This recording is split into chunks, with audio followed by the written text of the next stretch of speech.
So I'm Hyra, and I was born and raised in the Philippines for 16 years, and I moved here in 2016.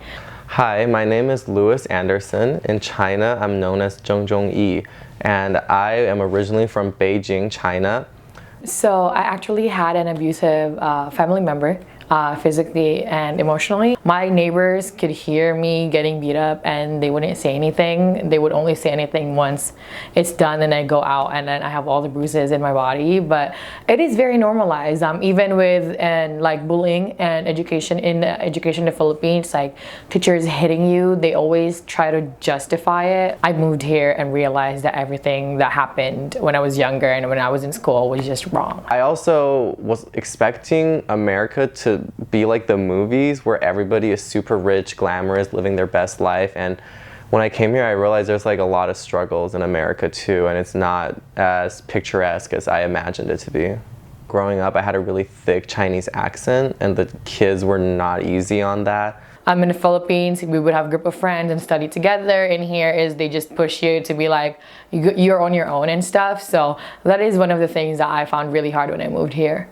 I think America is one of the places where you can really express how you feel and start a movement. And there's a lot of countries where that's not even something you can imagine, especially where I'm from. You know, you don't have a lot of say in government or how things should be. But I think you can actually make change here, which is why I want to become a citizen. I tried to apply for citizenship earlier this year, and then I found out how expensive it was, and I cut out my application. I was like, you know what, I'm not going to do it today, right now, because it's really expensive. ACDC, which is where I work at right now, it is a resource for people who find it hard to like afford citizenship assistance, citizenship payment. Like Immigrant Heritage Month allows us to talk about things that aren't usually talked about, like the struggles of becoming an immigrant. And I feel like it should be acknowledged because we do a lot for the country, and it's not like, even if like the term like illegal like is very common here, like even if like illegal immigrants or undocumented immigrants, like they still do a lot here. They make your food. They literally, like, what you touch on a daily basis is literally can be made by them. So I think that's one of the ways why we should acknowledge immigrants. We often use underrepresented and communities who don't have a large voice as scapegoats for our own issues.